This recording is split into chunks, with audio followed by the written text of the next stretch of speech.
Israel Iran యుద్ధం మొదలై శుక్రవారానికి 8వ రోజుకు చేరుకుంది. ఈ నెల 13వ తేదీన ఇరాన్ రాజధాని టెహ్రాన్పై ఇజ్రాయెల్ చడీ చప్పుడు కాకుండా తెల్లవారుజామునే న్యూక్లియర్ ప్లాంట్లపై వైమానిక దాడులతో భారీ విధ్వంసమే సృష్టించింది. ఇరాన్కు చెందిన టాప్ మిలిటరీ కమాండర్లతో పాటు ఫిజిక్స్ సైంటిస్ట్ను చంపేసి చక్కగా వెళ్ళిపోయింది. ఆ తర్వాత ఇరాన్ వంతొచ్చింది. ఇక ఇరాన్ కూడా ఇజ్రాయెల్కు చెందిన టెక్ హబ్బులతో పాటుగా ఆసుపత్రులు, జనావాసాలపై బాంబు దాడులు కురిపిస్తోంది. ప్రపంచ దేశాలు జోక్యం చేసుకుని చర్చలతో సమస్యను పరిష్కరించుకోవాలని కోరినా ఆ దిశగా అడుగులు పడే అవకాశం లేకుండా పోయాయి. మరి ఈ యుద్ధం ఇప్పట్లో ముగిసే పరిస్థితి కనిపించడం లేదు. ఇక తాజా యుద్ధంపై ఇరాన్ ప్రజలు రెండుగా విడిపోయారు. ఒకరు ఖమేనీకి మద్దతు తెలిపితే మరికొంతమంది వ్యతిరేకిస్తున్నారు. వివరాలేంటో ఈ కథనంలో చూద్దాం.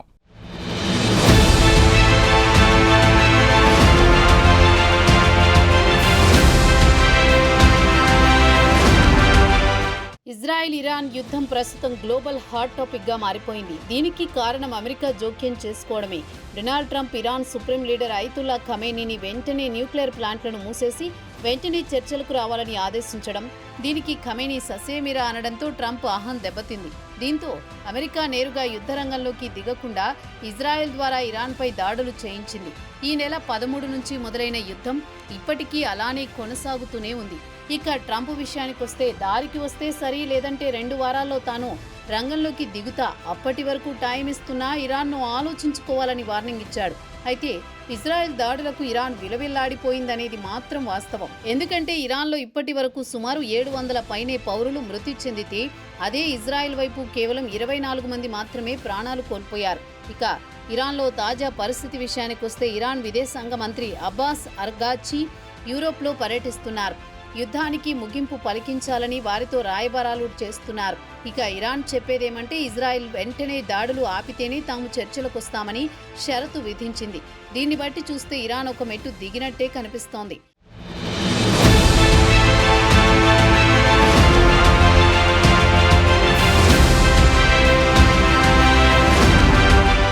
ఇవన్నీ ఒకెత్తైతే ఇరాన్ ప్రజలు ఈ యుద్ధానికి సంబంధించి రెండుగా చీలిపోయారు. ఇజ్రాయెల్ ఇరాన్ రాజధాని టెహ్రాన్పై బాంబుల వర్షం కురిపించిన తర్వాత ఇజ్రాయెల్ ప్రధాని బెంజమిన్ నెతన్యాహు ఇరాన్ ప్రజలను ఉద్దేశించి ఒక వీడియో సందేశం పంపించారు. ఇరాన్పై దాడులు చేయడానికి తమ ప్రధాన ఉద్దేశం ఇరాన్ న్యూక్లియర్ ప్రోగ్రాంను ధ్వంసం చేయడంతో పాటు ఇరాన్ మత ఛాందసవాదుల నుంచి ప్రజలకు విముక్తి కలిగించడం. దీంతో మీరు స్వేచ్ఛగా బ్రతకవచ్చు అనేది నెతన్యాహు సందేశం. దీనిపై ఇరాన్లో భిన్న అభిప్రాయాలు వ్యక్తమవుతున్నాయి. ఇరాన్కు చెందిన చోటామోటా ప్రతిపక్ష పార్టీలు మాత్రం నెతన్యాహు ఆఫర్ను అంగీకరిస్తే, కొంతమంది మాత్రం ఆయన ఆఫర్ పట్ల అనుమానాలు వ్యక్తం చేస్తున్నారు. ఆయనను నమ్మలేమని అంటున్నారు.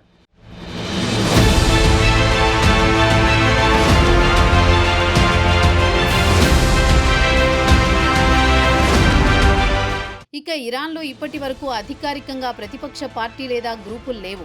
ప్రతిపక్ష పార్టీల ఆనవాళ్లను లేకుండా చేసింది ఇరాన్ ప్రభుత్వం. 1980 నుంచి మత ఛాందసవాదులు ఇరాన్లో ప్రభుత్వానికి వ్యతిరేకంగా ర్యాలీలు నిర్వహించినా, ప్రభుత్వానికి వ్యతిరేకంగా గళం విప్పినా మూకుమ్మడిగా ఉరిశిక్షలు అమలు చేసింది లేదా జీవితకాలం జైలు శిక్ష విధించింది. వారిని బయటికి రాకుండా చేసింది. దీంతో చాలా మంది రాజకీయ నాయకులు ఇరాన్లో ఉండడం సేఫ్ కాదని భావించి విదేశాల నుంచి తమ రాజకీయాలను నడుపుతున్నారు. ఇక ఈ గ్రూపుల విషయానికొస్తే మాజీ ఇరాన్ రాజు లేదా షా రెజా పహెల్వీకి అనుకూలంగా, రాచరిక పాలనకు అనుకూలంగా ఉండే 2 పార్టీలున్నాయి. వాటిలో రెజా పెహెల్వీ కుమారుడు మొజాహిదీన్ ఈ ఖాలిక్ ఆర్గనైజేషన్ నిర్వహిస్తున్నాడు. తర్వాత తరచూ ఇజ్రాయెల్తో మంతనాలు జరుపుతూ ఉంటాడు. ఖమేనీ ప్రభుత్వాన్ని కూల్చడానికి సాయపడాలని కోరుతుంటాడు. పలుమార్లు ఆయన కూడా ఇరాన్లో మత ఛాందసవాదుల పాలనకు చరమగీతం పాడే రోజు కోసం ఎంతో దూరంలో లేదని భరోసాతో చెప్పేవాడు.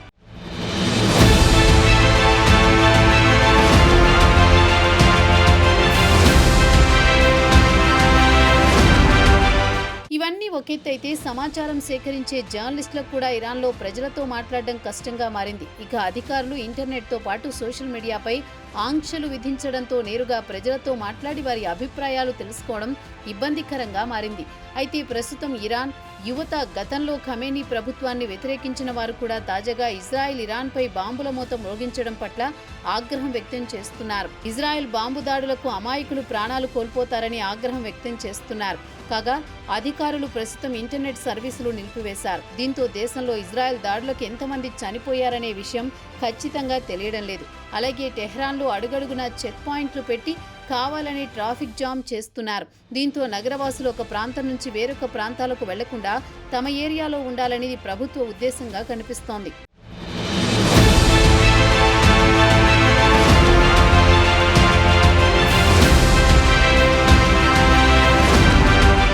ఇక ఇరాన్లో ఖమేనీ ప్రభుత్వం ప్రజలను ఉక్కుపాదంతో పాలిస్తోంది. ఇరాన్ పౌరులకు ఎలాంటి స్వేచ్ఛ, స్వాతంత్రం లేదు. మహిళల పరిస్థితి ఇంకా దారుణం. 2022లో మాషా అమీనీ అనే యువత హిజాబ్ సరిగా ధరించలేదని ఆమెను పోలీసులు అరెస్ట్ చేసి చిత్రహింసలకు గురిచేసి చంపేసిన తర్వాత యావత్ దేశం భగ్గుమంది. ఖమేనీ ప్రభుత్వానికి వ్యతిరేకంగా పసికందు నుంచి పండు ముసలివారి వరకు రోడ్డెక్కి ప్రభుత్వానికి వ్యతిరేకంగా ఉద్యమించారు. ఈ ఉద్యమాన్ని ఉక్కుపాదంతో అణిచివేసింది ఖమేనీ ప్రభుత్వం. వేలాది మందిని అరెస్ట్ చేసి జైళ్లకు పంపించింది. వందలాది మందికి ఉరిశిక్ష విధించింది. యావత్ దేశం ఒక్కటైంది. ప్రభుత్వ కుప్పకూలే స్థాయికి వచ్చింది. అయినా ఇరాన్ ప్రభుత్వం ఉద్యమాన్ని అణచివేసింది. ఇక తాజాగా ఇక్కడి ప్రజలు మాత్రం ఖమేనీ ఎలాంటి వాడైనా అతన్ని పక్కన పెట్టి దేశభక్తిని చాటుతున్నారు. ప్రస్తుత పరిస్థితుల్లో శత్రువుకు వ్యతిరేకంగా ఐక్యమత్యంగా అందరికీ కలిసి ఎదుర్కోవాల్సిన అవసరం ఎంతైనా ఉందని ఇక్కడి యువత తమ అభిప్రాయాలు వ్యక్తం చేస్తున్నారు.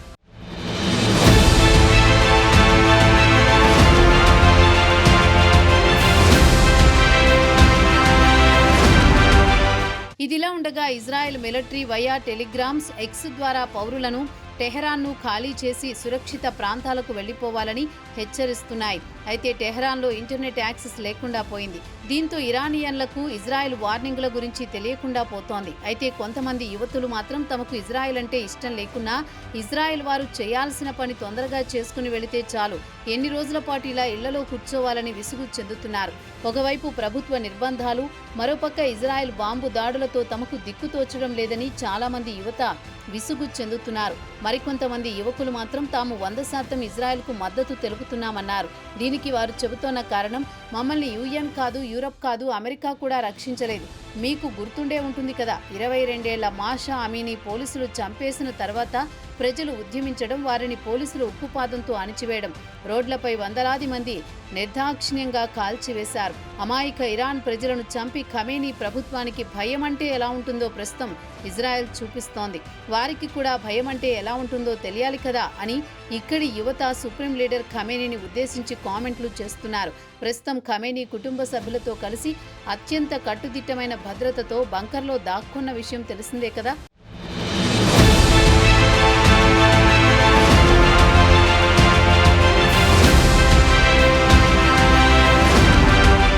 ఇదిలా ఉండగా ఇజ్రాయెల్ ప్రధాని నెతన్యాహు కూడా మాషా అమీనీ ఉదంతాన్ని గుర్తు చేస్తూ వీడియోలో 2022లో జరిగిన విమెన్ లైఫ్ ఫ్రీడమ్ను గుర్తు చేస్తున్నారు. ఆయన ఇంగ్లీష్తో పాటు పెర్షియల్ భాషల్లో వీడియోను విడుదల చేశారు. ఇరానియన్లు ఖమేనీ ప్రభుత్వానికి వ్యతిరేకంగా గలం విప్పాలని, మత ఛాందసవాదుల నుంచి విముక్తి పొందడానికి ఇదే మంచి తరుణమని ప్రజలను ఆకర్షించడానికి ప్రయత్నిస్తున్నారు. అయితే ఇరానియన్ అధికారులు నెతన్యాహు వీడియోలను షేర్ చేసినట్టు తెలిస్తే కఠిన చర్యలు తప్పవని హెచ్చరిస్తున్నారు. అయితే ఇరాన్కు చెందిన ప్రతిపక్ష నాయకులు మాత్రం నెతన్యాహును నమ్మడం లేదు. ఇక నెతన్యాహు పిలుపుకు ప్రజలు పెద్దగా స్పందించడం లేదు. ఇరాన్ యువకుల మనోభావాలు ఎలా ఉన్నాయంటే, గాజాను ఇజ్రాయెల్ ఎలా నేలమట్టం చేసిందో ఇరాన్ను అలాగే నేలమట్టం చేస్తోంది. తమ దేశాన్ని తిరిగి నిర్మించుకోవాలంటే కొన్ని సంవత్సరాల కాలం పడుతుంది. అమాయక పౌరులను చంపడం పట్ల ఇక్కడి పౌరులు ఇజ్రాయెల్పై ఆగ్రహంతో రగిలిపోతున్నారు. ఇక చివరగా ఇక్కడి యువతను ఎవరివైపు మొగ్గు చూపుతారని ప్రశ్నిస్తే దానికి వారు చెబుతున్న సమాధానం, ఇద్దరు దుష్టశక్తులను తమ ముందు నుంచి ఎవరో ఒకరిని ఎంచుకోమన్నట్లుందని టెహరాన్లో ఒక యువతి ఎదురు ప్రశ్నించింది. మొత్తానికి ఇటు ఖమేనీ అటు నెతన్యాహు మధ్య సామాన్య ఇరానీ పౌరుడు నలిగిపోతున్నాడు. ఖమేనీ అంటే ఇష్టం లేదు, అలాని ఇజ్రాయెల్ అంటే ప్రేమ లేదు. No love lost between the two అనే సామెత చక్కగా సరిపోతుంది.